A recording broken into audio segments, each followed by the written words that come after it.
inaugurate my office I would like to call this meeting of the Merrimack School District Budget Committee to order. I would ask that you all rise and join Mr. Chuck Mower, Vietnam veteran, in the Pledge of Allegiance. I pledge allegiance to the flag of the United States of America and to the republic for which it stands, one nation, under God, indivisible, with liberty and justice for all. Yeah. Yeah, I know. If I could get everybody to shut their microphones off, if you push the little green button, that'll shut it off. When you're talking, you want to put it on. First of all, welcome back to Budget Committee season again.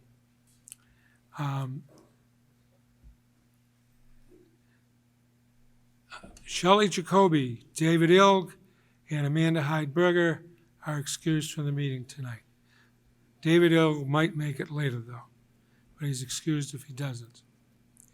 I would like to start off over in this corner here, and I'd like you to introduce yourself to everybody else, and so they remember your name instead of "Hey, you." Brian Stisser, this is my second year on the Budget Committee. Packed. Gillian Savage, also second year. Hi, I'm Mackenzie Murphy. This is also my second year. Carol Lang, and I've lost count. It's somewhere over 20 years. Stan Heinrich, this is my 33rd year. Chuck Mower. Yes. Okay. Jordan Gualyumi, probably my, I don't know, 4th year. You have a count? 4? No, that's not good. 4 years. Andy Schneider, I'm the school board liaison. I'd also like to introduce my lovely wife and our record keeper, Pat Heinrich. And if you see this gentleman over here at the presentation table, that's Mr. Matt Chevenel. He's the Assistant Superintendent for Business. And he's one of the main reasons we are here tonight, because we are doing our annual review of last year's fiscal budget. I'm going to ask Matt to go through his presentation, write down any questions you have, and then we'll give him some questions and go from there. Matt, good Okay, evening and welcome. good evening. Very, very nice to be here again in front of you for probably the 20th year. So it's nice to see everybody here. And it's been a pleasure the last 2 decades of meeting with you and having conversation and working our way through the budget after the school board has passed it on from their hands to your hands. This evening, I'm just here to give a review of what happened in 1819. And I've done a summary sheet that's a little bit of detail over here. I want to go over that. I want to go over a little bit of food service. And in the end, like I've done before, I brought the approved version of the capital improvement program so the budget committee can kind of see that and be aware of what projects we have in the queue.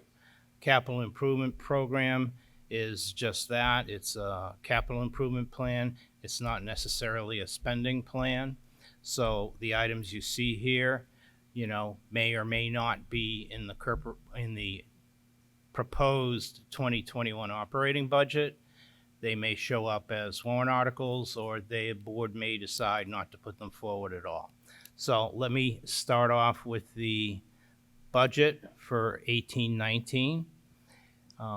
The surplus that we realized to reduce the school portion of the tax rate was $3,172,868. It's made up of an appropriation surplus, meaning we underexpended the operating budget, and a revenue surplus, which means we had estimated revenues and the revenues came in higher than our anticipated estimates. So those two numbers combined add up to a little over 3 million. That number's been fairly consistent over the years, with the exception of a couple of years where we got a windfall from the health insurance trust of $1 million that we did not anticipate, and that raised up the surplus to reduce taxes. Now, all of this, we don't have the authority to retain any surplus like the town of Merrimack does. So everything that we generate as surplus goes back to reduce the taxes for the school portion of the tax rate. As far as savings go, there's some ins and outs here. There's some savings in professional salaries. We have a turnover approximately maybe 30 to 35 teachers every single year. Sometimes we realize a savings in the rehires for those people. We have people retiring at the top of the scale. Sometimes we can hire at the lower of the scale. It all depends upon the position, the area in which they're going to go. If it's an elementary school teacher, they usually come in at a little bit lower on the scale. If it's a high-level special ed coordinator at the high school or some other areas, they usually come in a little bit higher or equal to the person that they're replacing that's retiring, just because we're looking for a lot of experience in those areas. So the savings there was around $700,000. The retirement incentive, that's a contractual obligation that goes to 7 members of the Merrimack Teachers Association. We have a designation of who those 7 are in the month of November, but they aren't necessarily the ones who actually wind up taking the incentive. In order to be eligible, you have to have your letter into the superintendent by the end of November, but a lot of those people put their letter in just to get their place in line, and they don't actually go through with the retirement piece. So we have, again, a mix that we think is going to happen. We budget based upon that, and then we actually have a different mix who actually decide when push comes to shove that they're going to retire. So you can see we're a little bit over in that area. Support staff salaries, that is the paraprofessionals, that is the custodians, that is administrative assistants, those types of folks. And we had a savings in that. If you're a paraprofessional and you leave us and you're at the top of the scale, when we have an opening, we cannot place any support staff people at a higher level on the scale. They have to come in at the bottom of the scale. So in that particular contract, there is no credit given for years of experience. We had a tough time a year or so ago when, I don't know if everybody knows Walter Hammond. Walter was with us for, I don't know how many years Walter was with us. But he was our main electrician, and so he, grew over the years on the scale. When he retired, the replacement that we had to get, we could not pay what Walter was making. We had to look for somebody that starts off at the bottom of the scale. We were fortunate enough that we found somebody who was retired from the company business and was looking for something, in the area of regular hours and health insurance benefits. So we were able to pick somebody up. But those are the types of savings that we usually sometimes see every single year. The benefits. This includes health insurance, dental insurance, New Hampshire retirement, workers' comp, everything like that. And so we had a savings in those areas. We we budget for the current mix of people that we have in the system when we're building the budget. And sometimes those people change, especially if you're talking turnover in staff. You would have a lot of family plans or two-person plans, perhaps retire, leave the district, go to another district, and perhaps we'll get some single plans coming in. And we've seen recently there's been a little bit of an uptick in the amount of people taking the health insurance buyout as opposed to taking our health insurance. It's nothing you can really predict, but it's something that has happened at least this past year, thus realizing a savings.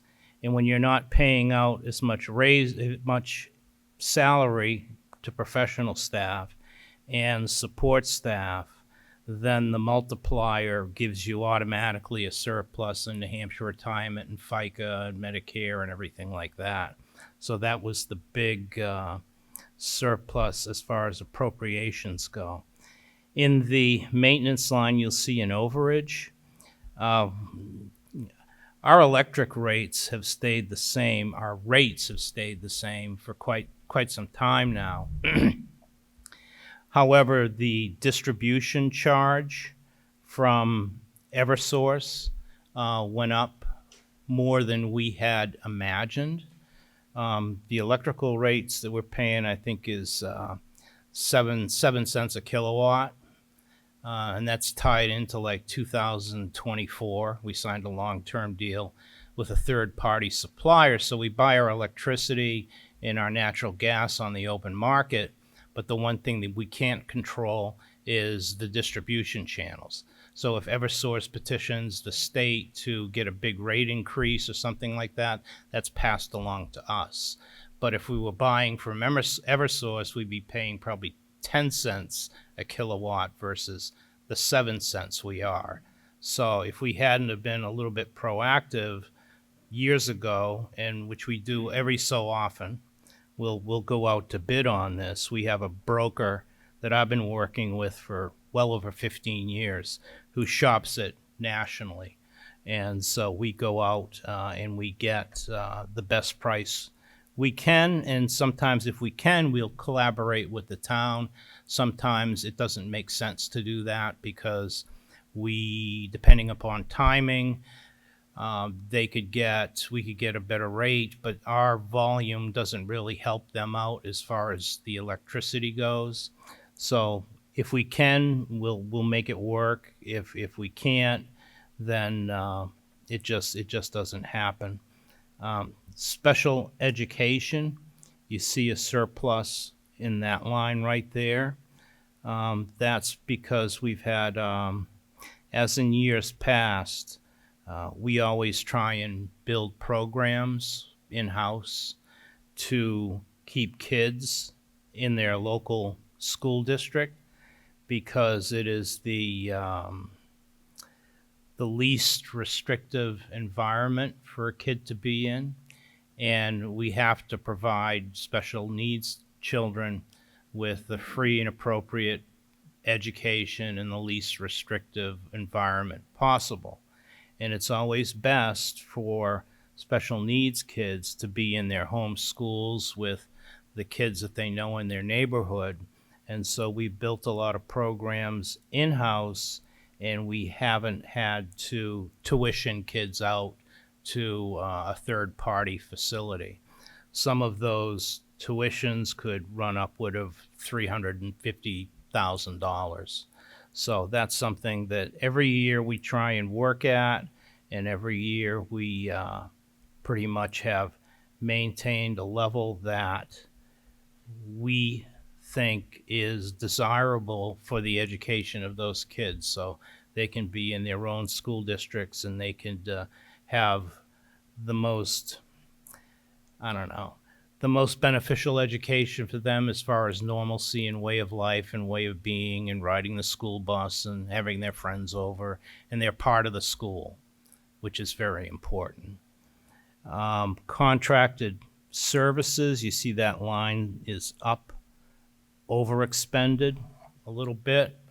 We last year did a site survey and a full bid specifications for an artificial turf field, which was on the ballot, which didn't pass. But if it had passed, the direction from the board was you should be ready for that if it does pass. And we wanted to break ground in the summer. So that it's necessitated hiring a company called Ty and Bond. They're all over the state. They've done Bedford. They've done all the school districts here. Plus, they're big into the NFL also. And so they put together a full bid specification that they just have on the shelf. We have the permitting in line from the state, ready to go if that comes back around again. And it's good until 2024, because if you disturb X amount of square feet of land, you have to get a permit from the state of New Hampshire to do that. And because the turf was over that threshold, even though there were no wetlands involved or anything like that, we had to go ahead and go forward and get the permit from the state of New Hampshire. So that's all done. We're ready if it comes back around, and it's good till 2024. I'm sure of the renewal process would be minimal. I think the cost of the permit itself from the state was $1,300. So if we went past 2024 on this particular project, we would have to not reinvent the wheel. We would just take the bid specifications that we have and then have Ty and Bond handle all the bidding and the documents and look at the specifications of the bidders and to make sure they were a quality vendor and do all the pre-qualifications and site meetings and everything like that. So the rest of it is transportation. The driver shortage has gotten better.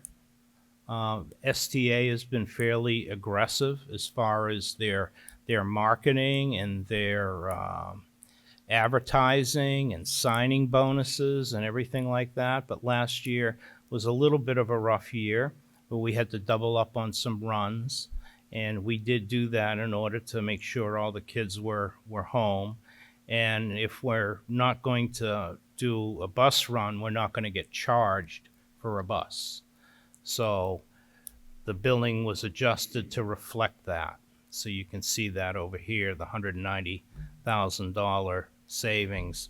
Plus, in there also is voc ed transportation. If there's not that many trips to Alvern or to Nashua North or Nashua South, we don't pay for them. As you know, this is your contract for voc ed. You pay the whole bill. If we don't use it, we don't pay for it.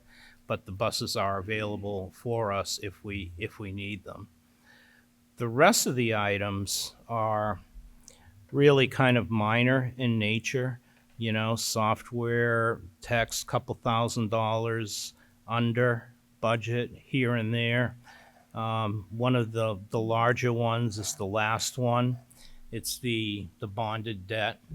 Every single year, as interest rates have been going down, we do a little re-bond issue, and we get a little bit of money as far as a reduction in the interest rate we're paying for existing debt that we incurred on the middle school, high school addition, everything like that. So it is shopped out again. It is kind of, in the parlance, kind of in the private sector, it is kind of refinanced debt that has gone out, not for a longer term, but for a different rate. And so we get that benefit. So that adds up to the $2,593,000, which is the appropriation surplus. And then if you want to, you can flip down to page 3, and basically the 579 revenue surplus, we had a little bit more Medicaid money than we had planned. Special education aid, it used to be called catastrophic aid, but now it's called special education aide. I am going to mess those two terms up continuously during the budget season.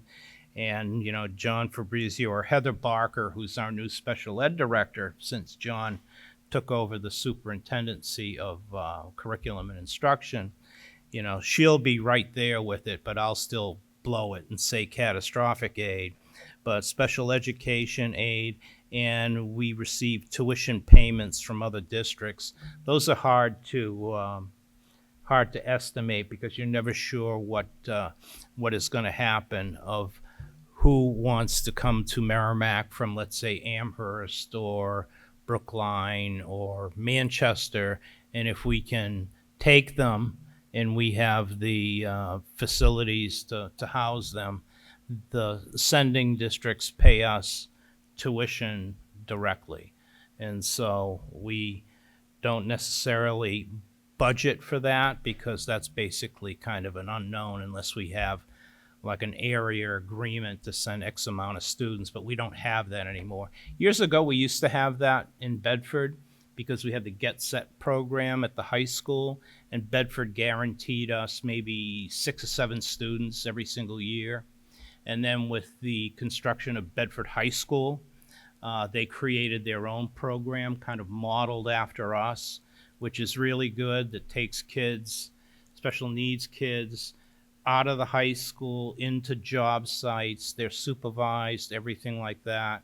And it's a terrific program for the kids to, you know, get them ready to try and lead as much of an independent life as they can. So it's something that Bedford patterned after us, and before they used to tuition their kids to us to take care of them in that area.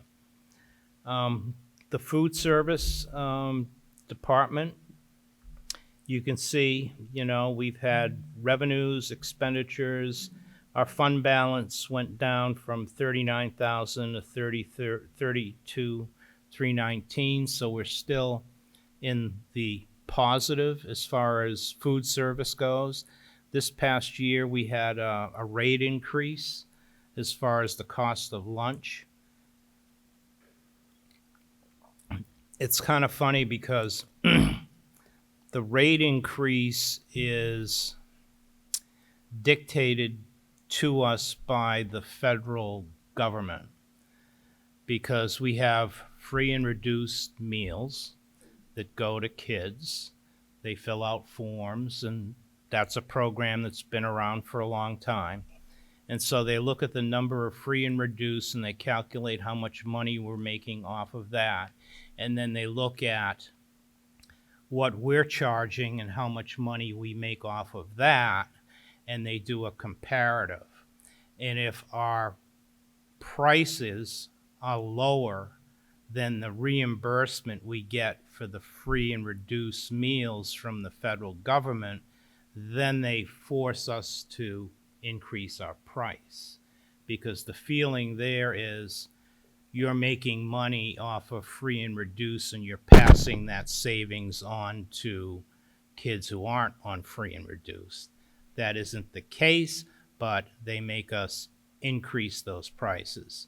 And that's been the source of our price increases. So I would expect probably, barring any unforeseen circumstances or major failure of equipment, which comes out of the food service department, I would expect that to increase perhaps in the future, the next year, and we'll see where that goes.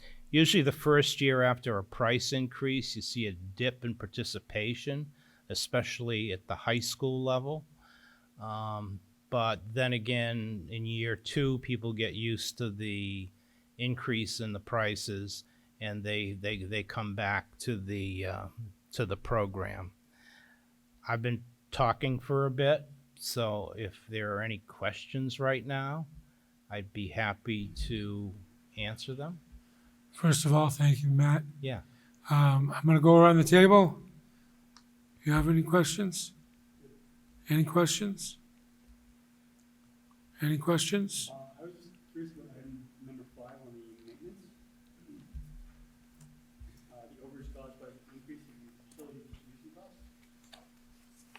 Yes. So that was, now that I've read it a second and third time, I realize that it's become more apparent. Yes. It's not the utility cost, it's distribution. It's the cost that, because Eversource owns the lines, we get two bills. Well, we get one bill, but it's broken out into two different areas. So one of them is the distribution charge from Eversource, and it says it's from Eversource. And the other portion of the bill, we buy it from Direct Energy. I think they're in Massachusetts. And so it'll be Direct Energy, 7 cents a kilowatt, here's your charge. So the distribution costs have gone up. And so, but the cost of the product has actually remained level for the past 5 years, probably. So that's something we can't, be nice if we could, but it's something we can't negotiate. And my apologies.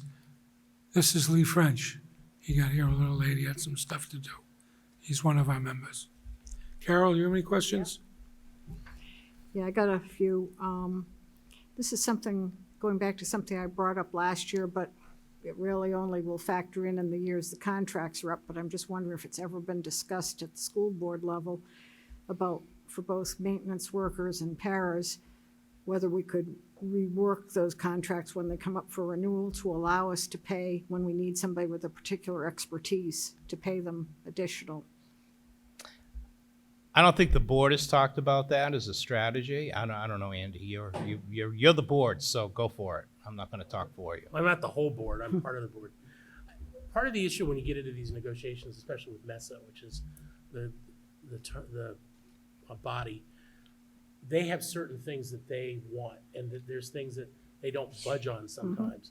I think in the past during our discussions, we've wanted to address the ability to do more for those hires, but it's been their position from their union and their organization to limit it. Okay, I I mean, mean, there's, excuse me, discussions about when people move from one to the other and what level they fall into. So there's, as part of negotiations, we could certainly bring it up as Yeah. part, but again, it's negotiations as well. I mean, as long as you keep trying, I there's know. only so much you can do, I but know. I'd I'm s- appreciate it if you'd kind of stay Yep, on it. no, I get it. You know, especially when there's certain key Yeah, positions right, that That I'm- needs some particular expertise that's hard that to find. Yeah, and I don't want to, come out and talk openly about that, Mm-hmm. but there are some key positions that we would like to have the flexibility to negotiate. Even if based on they'd say, years of we'll experience. only allow you to do it for X number of employees per year, so they kind of cap it and say, yeah, we'll give you a little flexibility, but only so much or something. Something like that. At least some kind of a compromise. but- Right. All right, something I've stumbled across elsewhere, and I don't know if we've ever considered it on our healthcare plans. A lot of places now are doing kind of the reverse of what we do, how we give people an incentive for them to take their insurance elsewhere. I'm now starting to see a trend of companies and municipalities charging people to put their spouse on their plan if their spouse is eligible for coverage at their own place of work. I don't know if that makes sense for us to look at or not, but it's just something I'm starting to see that trend, so I'm just kind of throwing it out as food for thought. Yeah, when you sign up for our health plan, and I think every year there's a survey that goes out from the trust that asks the question, do you have health insurance through any other Right, carriers, right, or is it available right. to you? We haven't broached that. Mhm. That would be an interesting conversation at the table with the Yeah, I don't know how it would go down. with It's the just, MTA and with the support staff. I Yeah. encountered it this past year when my daughter got married, and then after encountering it with her, I then talked to other people, and a lot of them said, oh yeah, that happens to me at my work too. And I was like, oh, I didn't realize this was happening that much, so. And it was Yeah. a substantial surcharge, it wasn't small. So, just food for thought.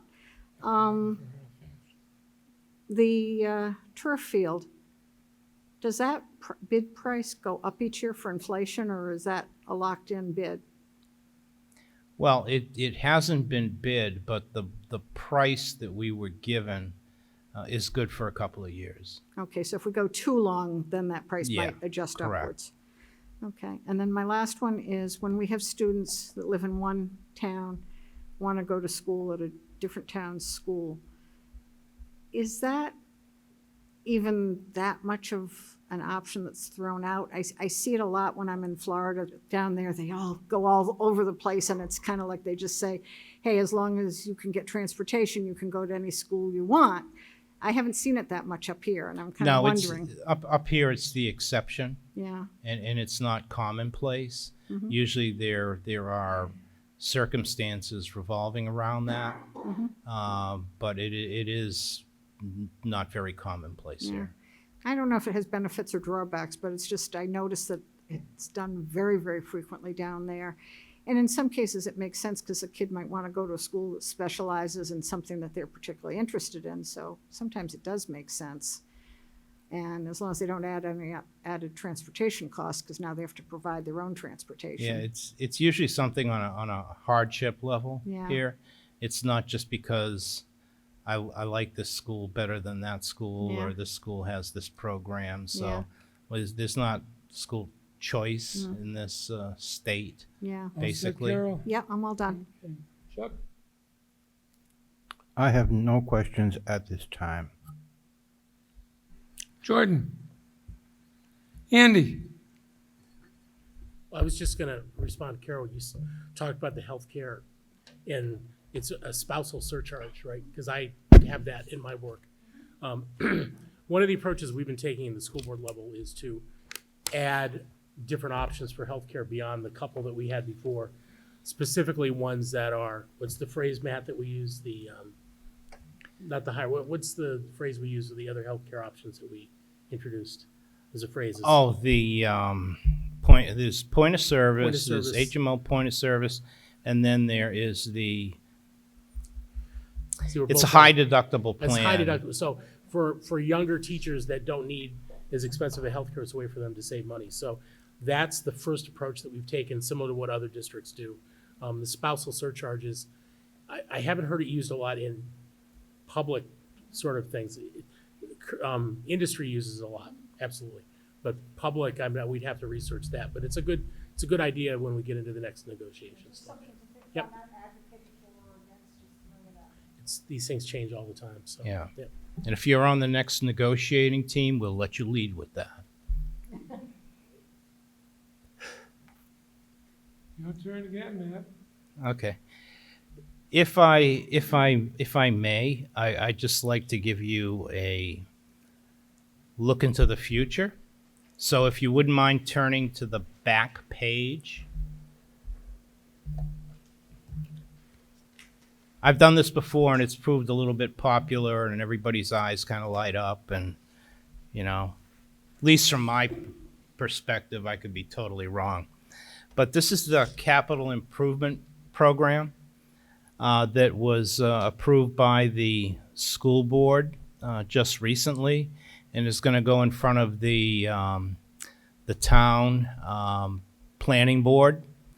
We have to do that just like fire and police and highway and everything like that. It's in the RSAs that the school district must present this to the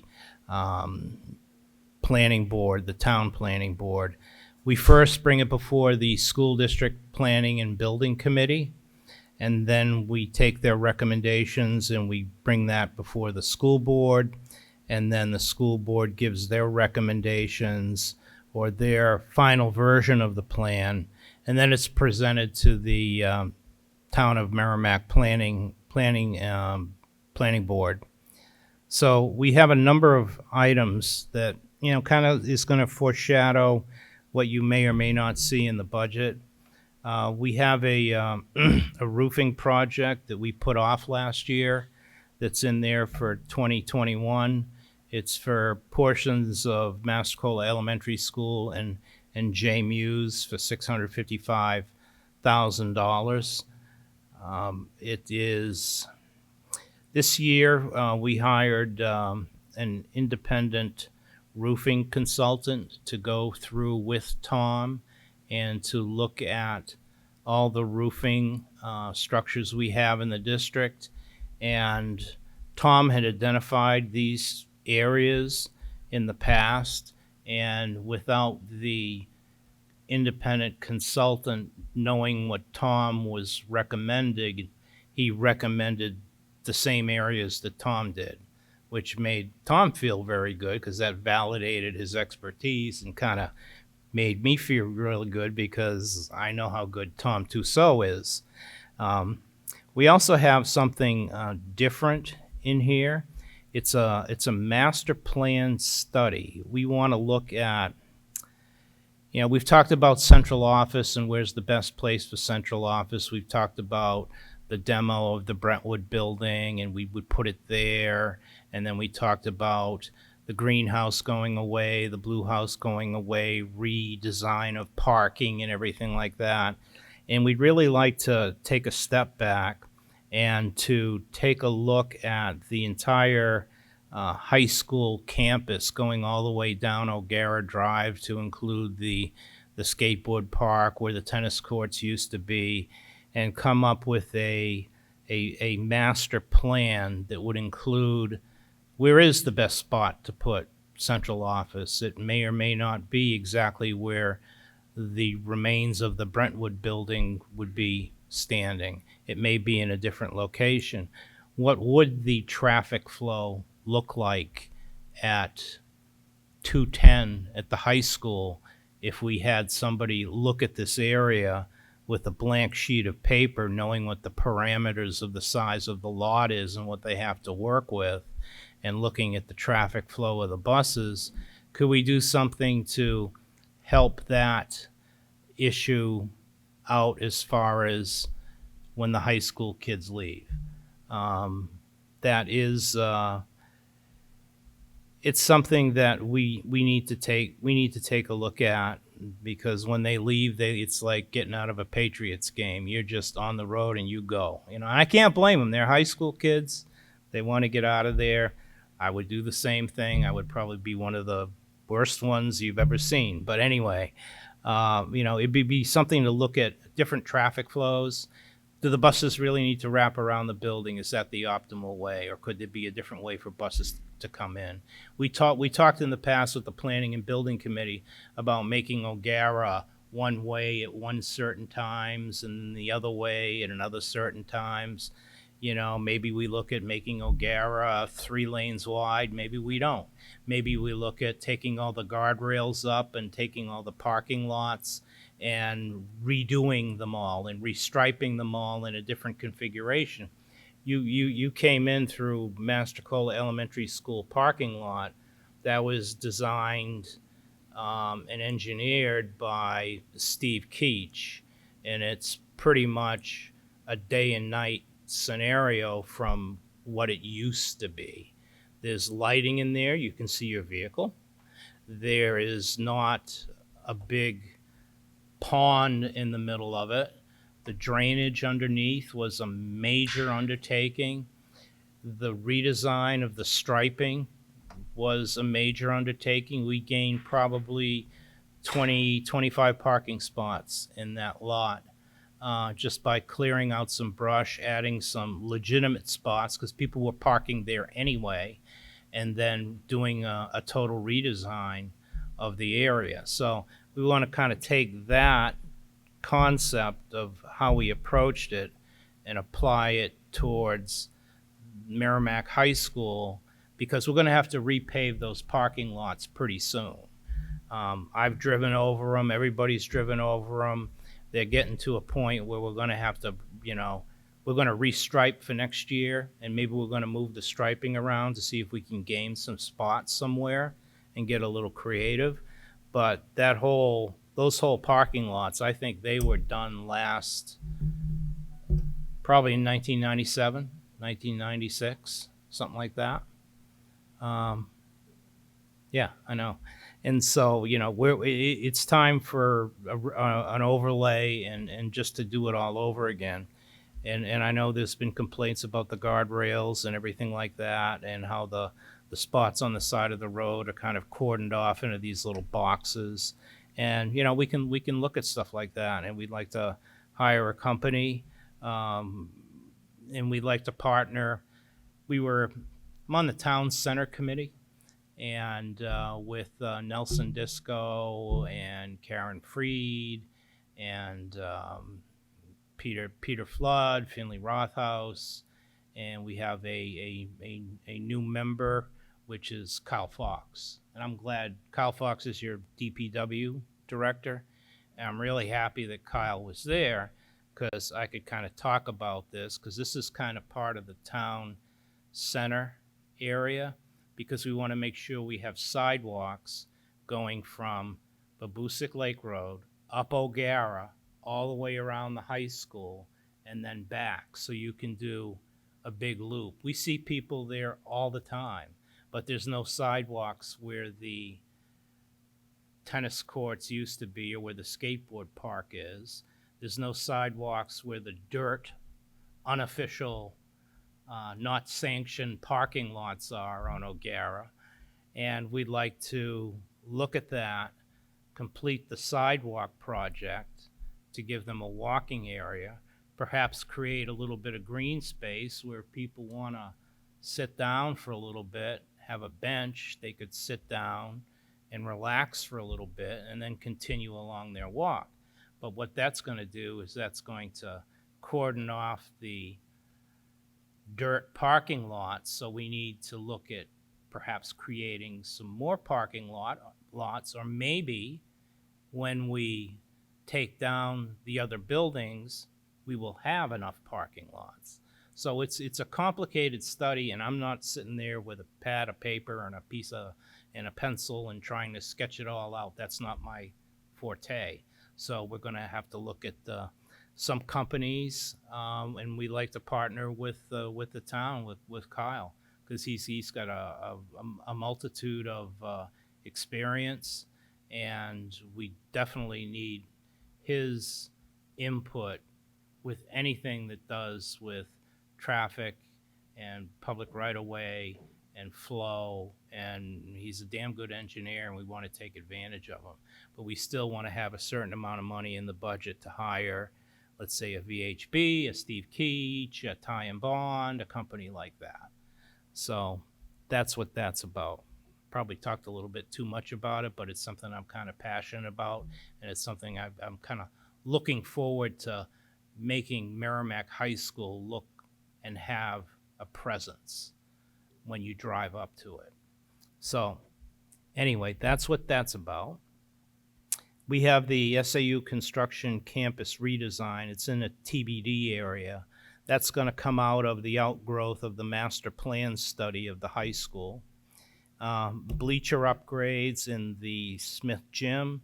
Those were on the CIP before. I'm just going through 2021. Window replacement, the bus loop as you're going down the left-hand side of the high school, as you're facing it, those sets of windows, they've lost their seals, they're cracked. Some of them don't lock, so we use the old-fashioned New England way. We put a stick in the window. And so that's the lock. It's effective, and it works. But it's not, it's not optimal. And so the Brentwood site clearing is in there at $165,000. That number may fluctuate. I don't see it fluctuating up. I see it perhaps fluctuating down, because we're doing some investigation as far as the preliminary work that we need to do in order to get that building down, as far as any asbestos removal. We're having all the areas tested. So it'll probably be a little bit less than what you see here, but that was at least a good number from what we knew at the time to put there to take that building, remove it, and then backfill, remove the foundation, everything, underground propane tanks, everything, and then to come back with some good, clean gravel fill and to create an area where a pad site could be put on it, or a parking lot could be put on, or whatever the decision is, what's going to be done with that property. That's there. So, you know, you see the turf field's been pushed out to 22-23 over here. That was something we had talked about. And then in the future, 21-22, we want to look at starting to do some lighting retrofit inside the buildings, LEDs. The cost of the LEDs as far as electricity consumption is pretty good. That's where the majority of the savings when we did the Honeywell Energy Retrofit Project 12 years ago. All these lights were changed in the gyms and everything like that, and that saved us a lot of money. So that's where the basis of your savings is your lighting. So we want to look at doing something like that in the future. So that's the capital improvement plan, and it's online anyway, and you're going to be able to pick. Well, I don't want to jump ahead because I see that over here, but you know, currently right now we're looking at a proposed budget that the school board is going to start to look at of around 2.6% more than this current budget that we're in right now. It includes items that we feel that are important. Part of those items is to look at the enrollments and the per pupil enrollments in the elementary schools. We are not in a period of enrollment declinement anymore. We are in a period of enrollment increasing, around 50 some odd students a year. And you can look around town, you can see, you know, the Gilbert Crossings, all the other apartment complexes going up. We have kids who are at, let's say, Thornton's Ferry, who are living in the short-term, the extended stay hotels. So we're picking a lot of them up too, as far as enrollments. So in order to maintain the 20-to-1 from grades K through 2, we're going to have to add 4 staff members. And so that's included in the operating budget. So even though we're 2.6% over last year, we're right now currently $400,000 over the default budget. So that's where we're at with the budget that you're going to be seeing. It's online, and that's where we're at with the capital improvement program. So if there are any questions for me, I'd be happy to sit here and chat with you. Thank you, Mr. Chavanel.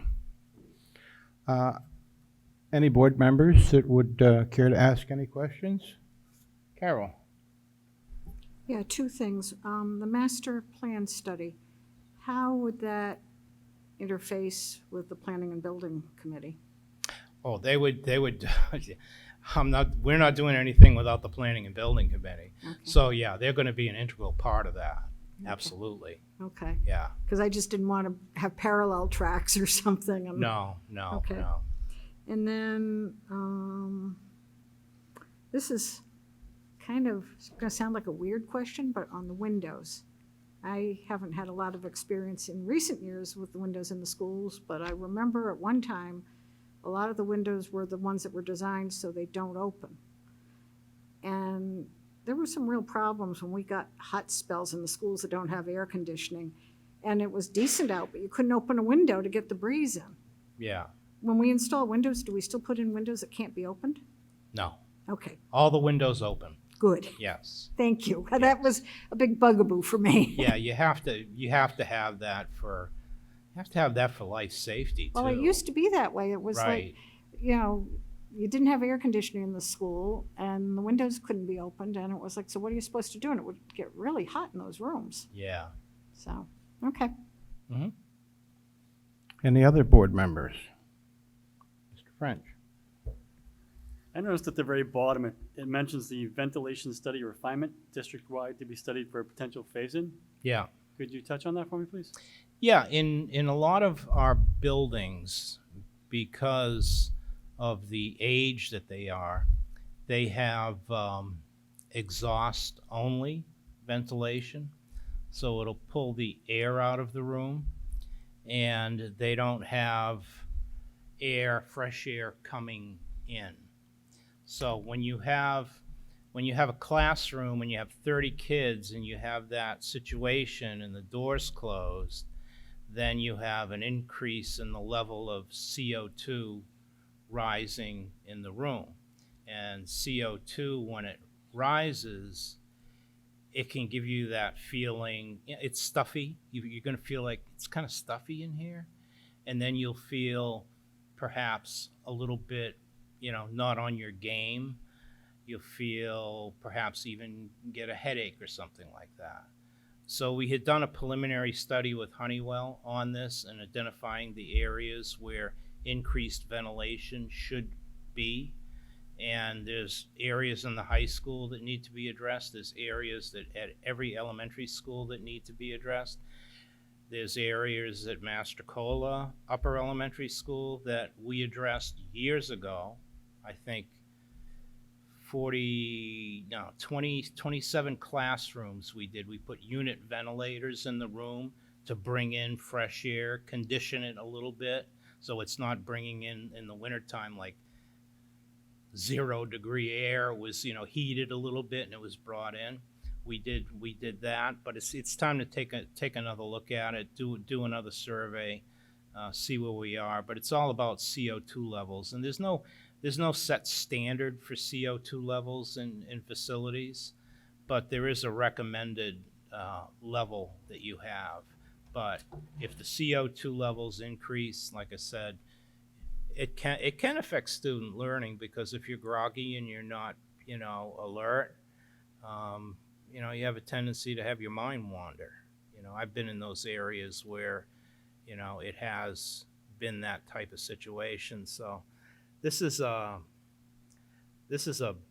big undertaking.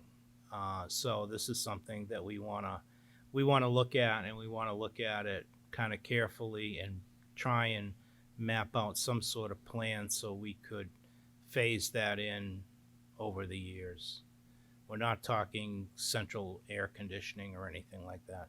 The only school where it isn't an issue is Merrimack Middle School, because it's air conditioned, it has the proper ventilation, all the CO2 levels are good, because it wasn't built like some of our buildings in 1940 or 1950 or 1970, where there weren't those standards. Brian? Going back to the master plan study again, since we haven't beaten that dead horse enough, what would be the deliverable coming out of that, and what level of detail would that have? So would that have like blueprints for any potential building additions, or would it be more of a higher level plan? Well, what we would like to see is actual scale drawings of different renditions. I like around 3 options of what the site would look like.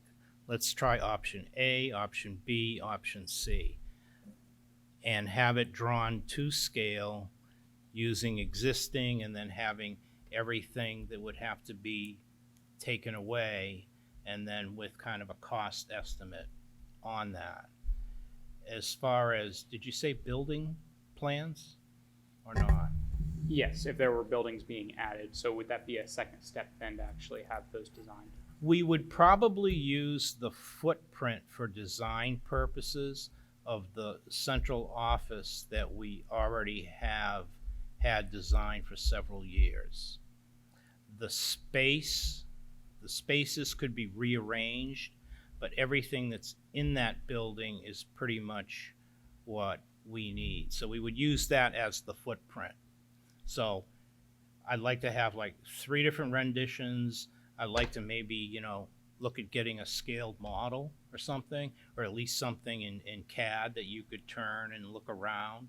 So that's the kind of level we're looking at. We're not looking at a written report saying you should do this. We want drawings. I want a set of drawings so we could show everybody.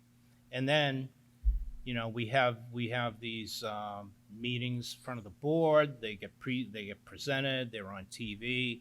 We put them on the website. We do kind of I don't want to say public relations campaign, but yeah, we do a public relations campaign to educate everybody on what we're looking at and ultimately what we think would be the optimal way of going, and take input from the public.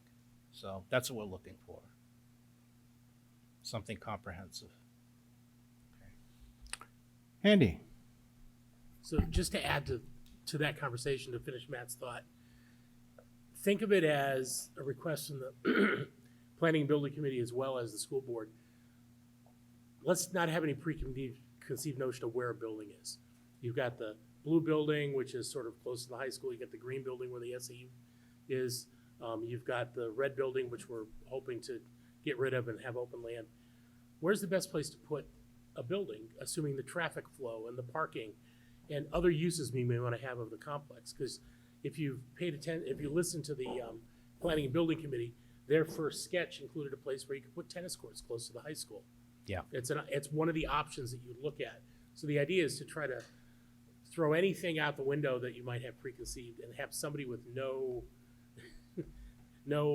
hidden agenda, so to speak, what the best thing to do is. I mean, because we've got other things going on, like the reconstruction of the turnpike is going to be happening in the same time frame we're looking at this. So understanding how far that's going to come in, how it affects things going up O'Gara Drive, what land we have available. There's issues around parking that, if we get a lot of input this year from underclassmen parents that have kids parking in the dirt. What's that going to mean? What can we do? How can we look at that? So it's when Matt talked about it being the whole area, it's really what's the best thing to do, and come up with 3 different options and then promote it and get people's input. Because one of the things that we got dinged as a board and as a district as a whole when we put the building out for bid, 5 years ago? Or the vote Easily, yeah. 5 years ago was, what's the plan overall? You're just talking about replacing a building. It's going to be over, behind the field behind the Massacola Elementary. What about the rest of the land? Could you use it better? What could you do? So I think the idea is to take a step back and do this plan and then really promote and get input on it. So that's the idea. Yeah, and part of the plan is to, and I want to make sure I mention this, is we've had some parent concerns and some community concerns about lighting in the high school parking lots and everything like that.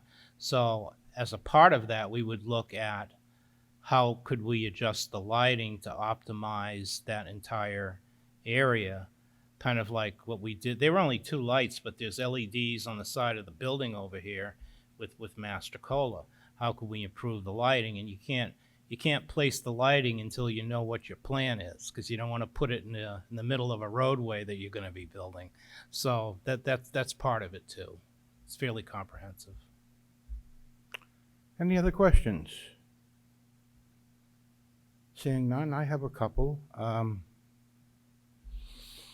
Matt, could you speak to the true relationship between the capital improvement program and the master plan of the community?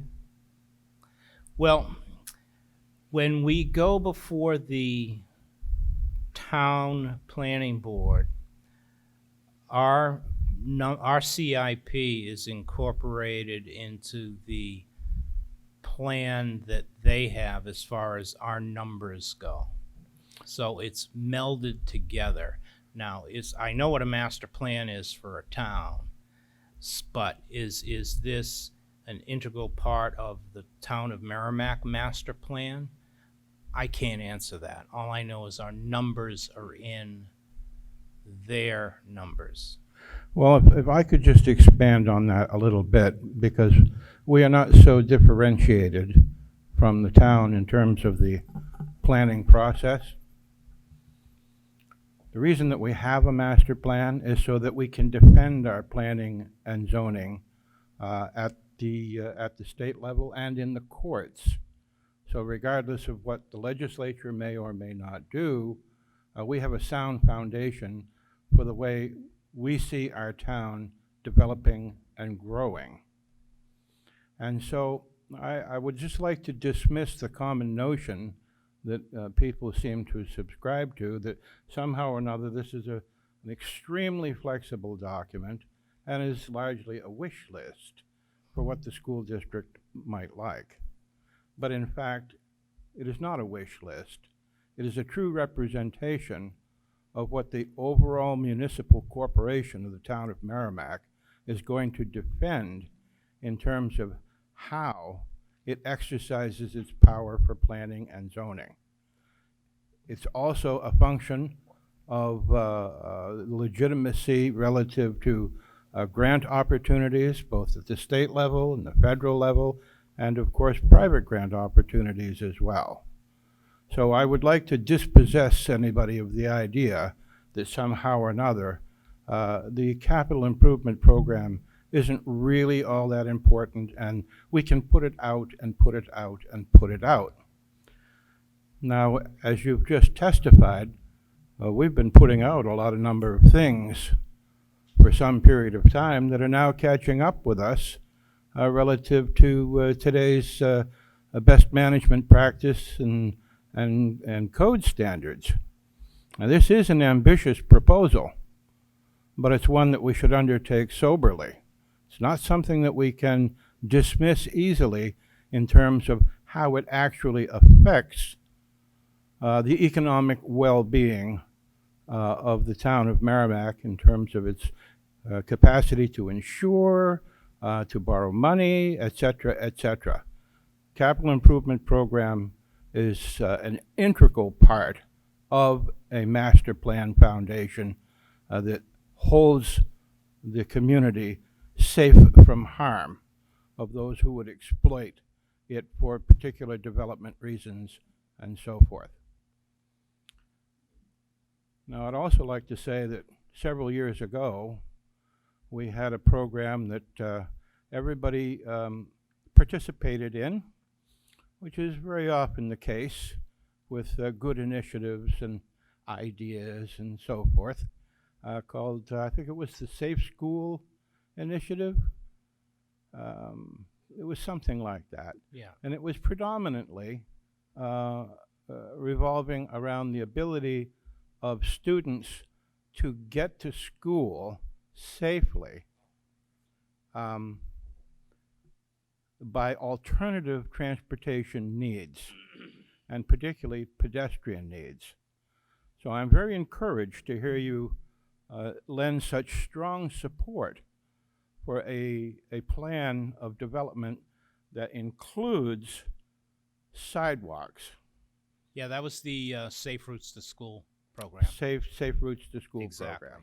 Yeah. Now, everybody had a seat at that table, but very little ever came of it. But as all opportunities are put aside, they tend to present themselves again, because these are necessities in our modern age. There have been many statements at the town level about not particularly needing sidewalks, although that's never been the case from the planning department of the town of Merrimack. So I would, highly encourage you to continue to cultivate a true support for a plan that includes sidewalks and other alternative modes of transportation. We are, after all, a growing community, whether we desire that or not, and we have a future. And I think it's time that we really took a very hard look at what our responsibilities are to ensure that our town is producing the best outcomes for the money that we spend. Largely around New Hampshire, we have two choices. We can live in a town with high taxes and no services, or for a little bit more, we can live in a town with high taxes and excellent services. And I'm hoping and betting that Merrimack will adopt that kind of future for its residents and inhabitants. Thank you, Matt.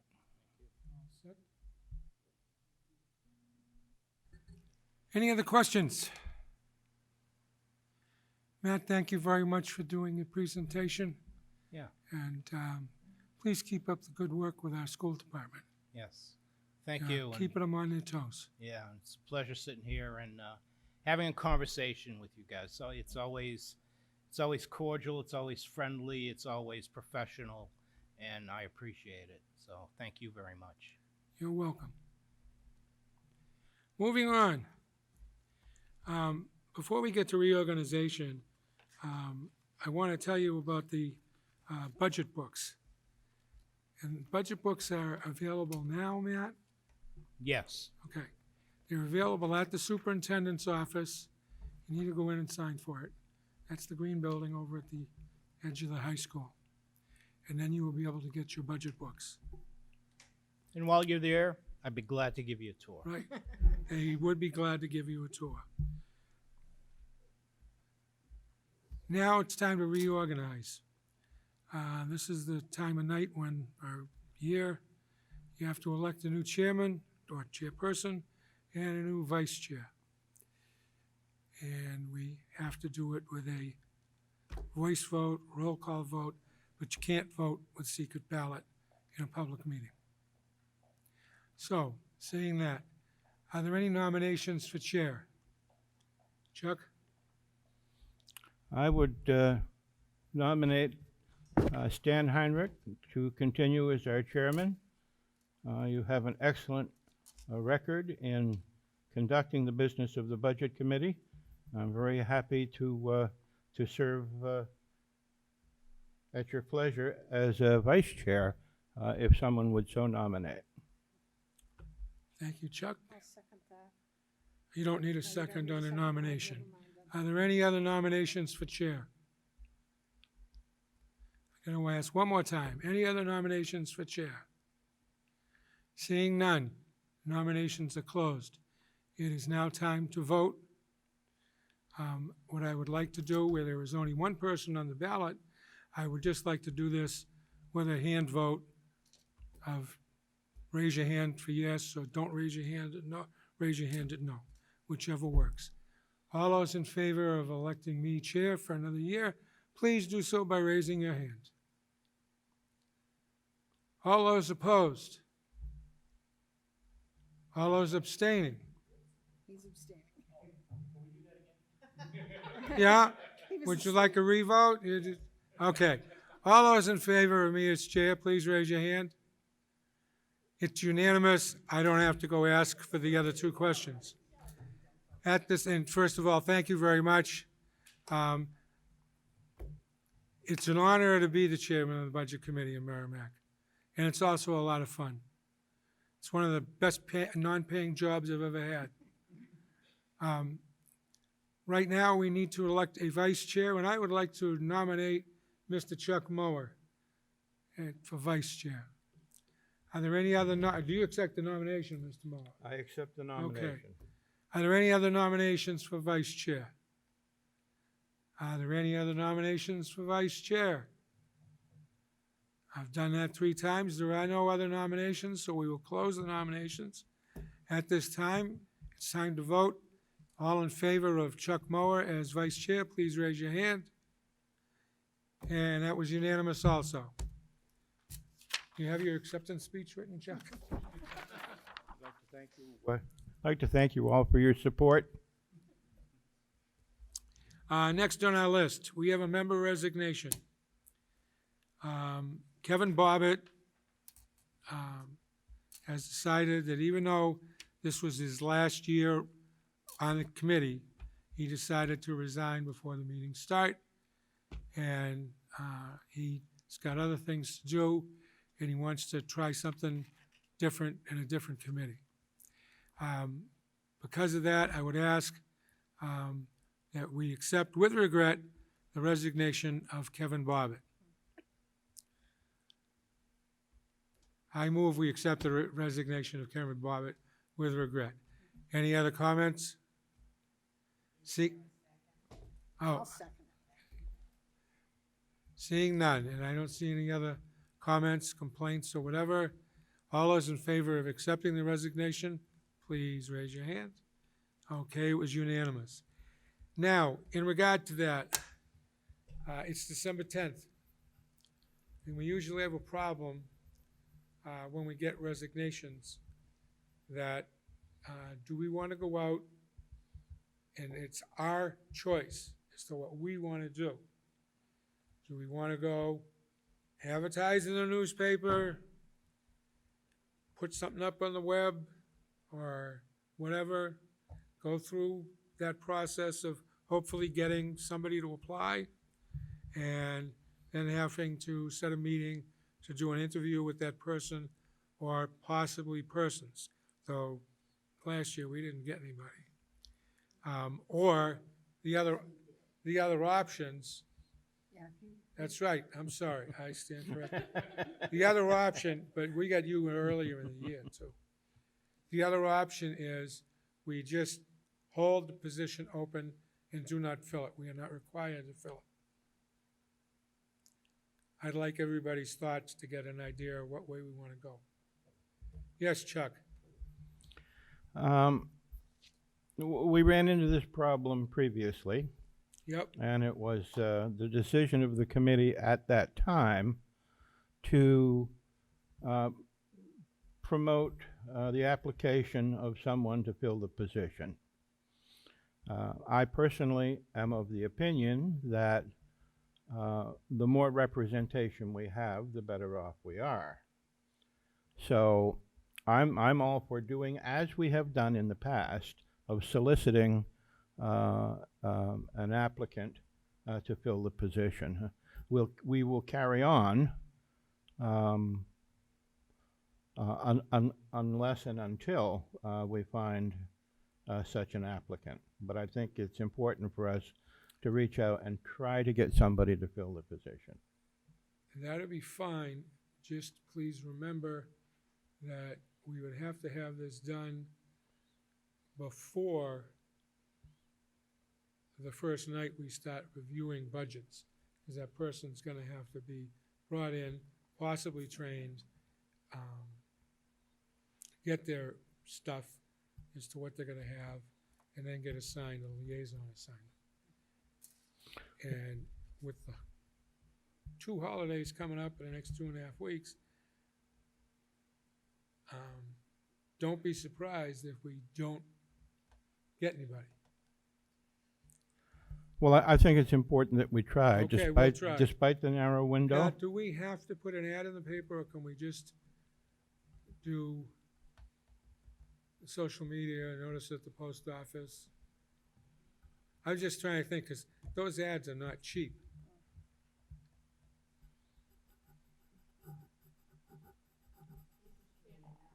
Yes, I would agree with what Chuck has already said. I think it's important to fill Okay. this role. I think, being able to use platforms like our town page on the Facebook page is a great place to post that. There's a lot of town people on that who might like to join this committee. So I think if we can post it on there as soon as we can, and maybe that's the best spot rather than having an ad in a paper, might be a good way to do this quickly. all righty, any other comments? Yes, Carol? Yeah, kind of in line with what you said, Stan. I'm all for filling the position if it's feasible, but I think it does not make any sense to have a new member start once we start our budget reviews. If we can get somebody online before we start, I'm all for it. But once we start trying to bring somebody in midstream, I don't think makes sense. I think our advertising for this ought to be quick and with a fairly quick closing date because of Christmas break and everything else. I will look at the calendar and see what would be a good cutoff date. It's gonna be towards Christmas. What that's gonna mean is, if we get someone before the date, we will have to have a meeting to decide, do we want this person or not? Because they could apply for it, and nobody here wants that person. For whatever reason, you're not obliged. I realize it's nice to have somebody come in and show interest, but you are not obliged to put that person on the committee if they don't. So is that agreeable to everybody? It'll be on the web. We'll get it at the post office. If you got any friends who might want to come and join the committee, it is a one-year appointment till the next election. So after they get done with doing this particular budget that's coming up, in April, they'd have to run for election if they wanted the Could I make another position. comment? Yes, Carol? This is just kind of a general thought process I'm throwing out for the future. When people, I mean, sometimes things happen and you don't foresee them, but when members of the committee kind of have an inkling that they might want to resign, it would sure help for the planning purposes if they could submit their resignation, say, late summer, rather than waiting till now, and then we'd have plenty of time to fill a vacancy. So just kind of food for thought. Thank you, Carol. Chuck?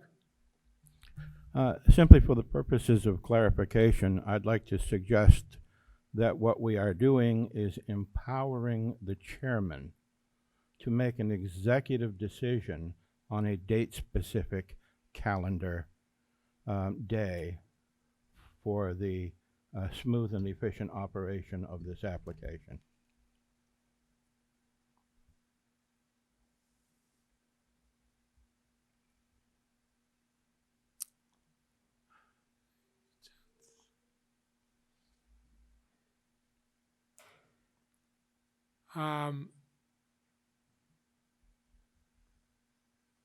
We're not going to be able to avoid getting into Christmas week.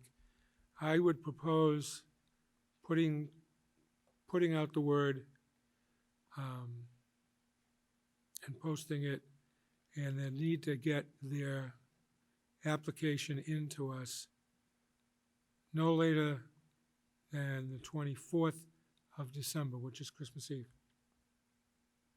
Will Pat have access to the mail at that point with the school closed? Matt, are you guys open on Christmas Eve? Christmas Eve, Yeah, The day of. the day of? the office, Yes. is it open? Yeah. Regular hours, or cut down hours? Yeah. Okay. And then you just call us if you got one in the mail.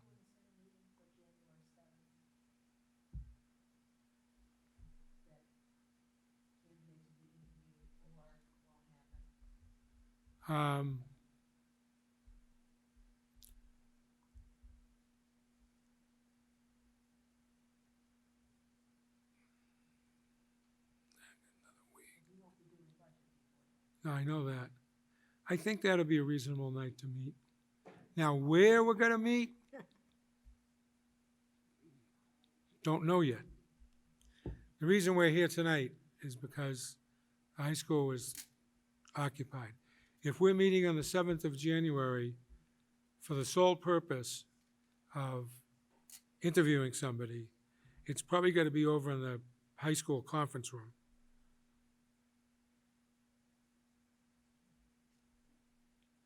So you pay attention to your emails.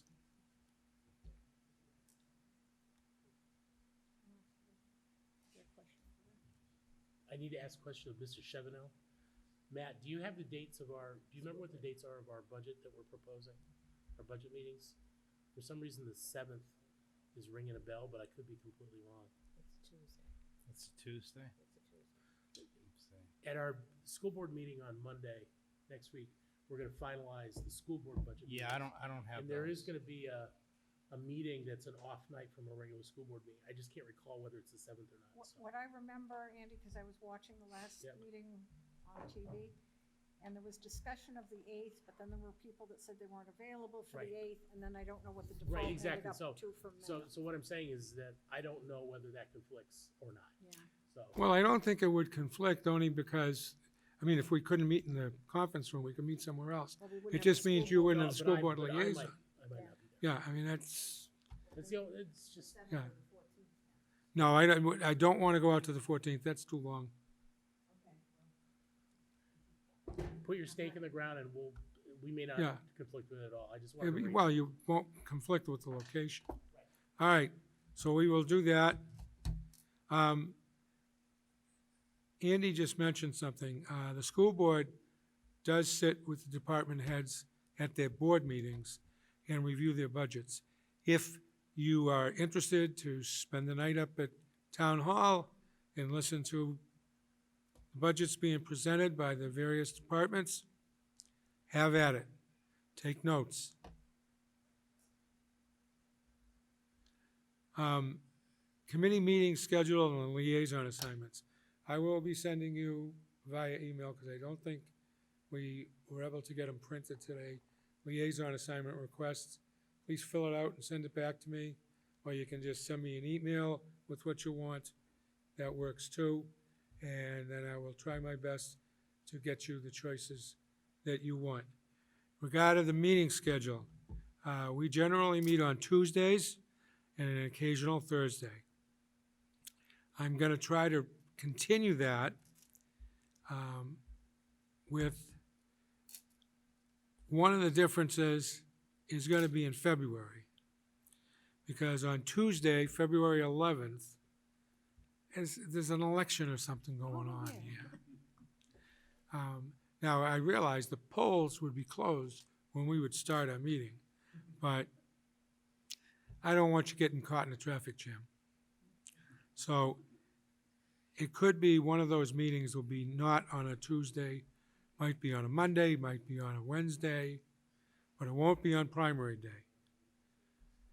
And there will be snow dates put in the schedule.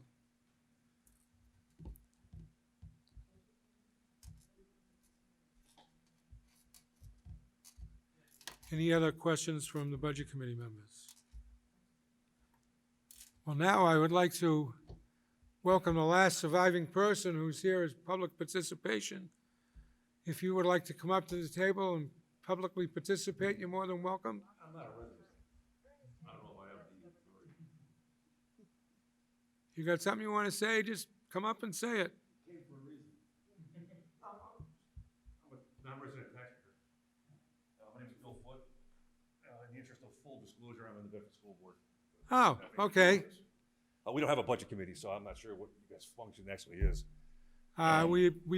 We work as a municipal budget committee, but for the school only, and we Sure. follow all of their laws. No, I know the technical reality of it, why it exists, but we don't have one, but we don't Right. have the process need for it, I guess. Anyway, as a non-resident taxpayer, I saw the budget come out of $80 million, and I actually panicked because that's bigger than ours, and we're last year our budget was $73 million. We have 1,000 more kids than you guys, so I'm wondering where are you at now?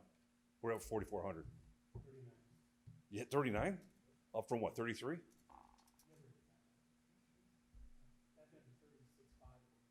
Okay, well, that's still 500 students less and almost $10 million more. So anyway, as part of this process, why aren't you guys online? And so everybody else can follow along with what What do you you're mean, talking about. why aren't we online? Well, I'm just saying, there's a lot of material here that nobody could see unless it was you guys. So I mean, I know with our stuff, everything is online and live. So We're that- televised. No. The material on the desks. Why wouldn't we be able to see that stuff too? So we could follow along with Mr. Chevanel. It was a great presentation, but Sometimes they print a lot of extras for the general public who might come to the meeting. On a thing like this, to be honest with you, I've never had anybody come to this meeting for last year's budget review. I'm the first? Yeah, Nobody comes to this, Oh ever. my gosh. Yeah, Anyway, we don't- anyway, I see there's a projector here. You couldn't have projected the material on the wall so that you could follow along? we don't, for this, we wouldn't get that involved. I'm looking at a rat's nest of wires and stuff. You spend a lot of time setting this stuff up. I mean, I'm just, I don't spend 5 minutes. well, yeah, you walk in and do the job and. They and set walk it out. up for all the meetings. Yeah. No. Anyway, I would look for a little more transparency. If you guys are meeting on Tuesdays, that's meetings I can hit. So I'd like to see where the money's going and how you guys set your Yeah. budget up and run it. Well, to give you a little description on the budget committee, we will review each department's budget. We will meet with the department heads at their offices or in the school if they want to show us something. As a committee or No, we have, I guess you could call it a subcommittee. The chair assigns liaison assignments. So like 3 people will go to the superintendent's office to review their budget. 2 or 3 people will go to the library budget, and so on and so forth. They become the experts of that budget. And then when we have a public meeting for the public review, then they will give their report. The department head will give their report. The budget committee members will ask questions. And then on the final 2 nights is when we vote on the various budget items. Oh. And because they might have to bring back more information to us because we don't have something that we want. We so can you're make, emulating the subject matter experts of the school board itself? I'm For sorry? You're emulating the subject matter experts on the school board itself? well, we don't, the school board budget's part of the superintendent's budget. Their only thing on the budget is the stipend that they get. Huh. But So- we look at everything in the budget and do this personal meeting thing. And to my knowledge, we're still the only budget committee that does have personal liaisons that go there. And I'll tell you, it's a really big help because when we're doing the whole budget committee with each department head coming up, it goes a lot smoother, it goes a lot faster. Sure. And we've cut down on the number of meetings we've had to have. I mean, way back when, there was a meeting that got had that didn't get out till 20 minutes of 4 in the morning with 56 pages of minutes. Wow. And we got rid of that insanity. Yeah. And Yeah. we're pretty well-oiled machines as far as I can see. Yes, Andy? So I've served on both of these bodies. The way it works in Merrimack, and it works different in different towns, but in Merrimack is that the administration gives the school board the budget, and they also give the budget committee the budget at about the same time. The school board then does department by department reviews, starting next week and going through the first 2 weeks of January. Okay, so you do have your hands on the budget. It's not Right. delivered And to you. and the school board will then take their budget and either add to it or delete from it or whatever, and have a budget that we then sign off on. Then we hand it to the budget committee. Their oversight is the bottom line of that budget. So they review all the departments just like the school board does, but they can make a decision to add to the bottom line or take away from the bottom line. And then that budget is the one that goes to the deliberative session in March that gets voted on, that then shows up on the ballot In April. In April for the Right. vote. And the school board has to then determine how to spend whatever the bottom line is. Sure. But we try to have the reviews at both bodies with enough granularity so you know what the bottom line is made up of, right? So right now, the stage where we're in is, we just saw the budget for the first time 2 days ago, or last week, and we're having our first discussion of a couple departments as a school board on Monday next week, and then we do the rest of them after the holiday break. And that's why this budget committee members coming to our meetings can get the context of our discussions, but then you have your own discussions That's about correct. that as well. So I see. there's a lot of, if you watch the meetings and look at the reviews, I mean, the minutes and stuff, there's a lot of transparency about what makes up each of the department's budgets through all those discussions. Well, that rises to the big question I had is, you guys hand out budget books? There's nothing, no online access? Yes, Yeah. they're online. online. Matter of fact, the rub is while we were sitting at the school board meeting last week, people had access to the budget books online before we even saw them. So there was one question asked during the school board meeting about a budget we hadn't even seen yet. So But it is online. You go to the school district website, it's there. Where, under superintendents or SAU school board? 26, there's a budget. Matt, where's It's got its own tab, I think it does. It's It's under Alright. it's under finance. finance. okay. finance or whatever. Right. There's a thing with money, and then it's right there on the front page, All right, I'll spend some time below looking the for it. big picture. Well, thank you for your time. You are quite welcome, sir. Oh. I'll say one thing. Resident, I couldn't serve it. He doesn't live here. He Excuse me. can't. But I live Carol? in Bedford, so I can go to his meetings. Yeah. And But- I lived in Bedford for 22 years. Where do you live? I'm not telling you.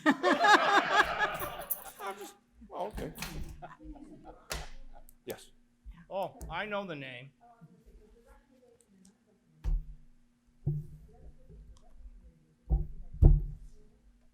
I'm sorry, when you get to the.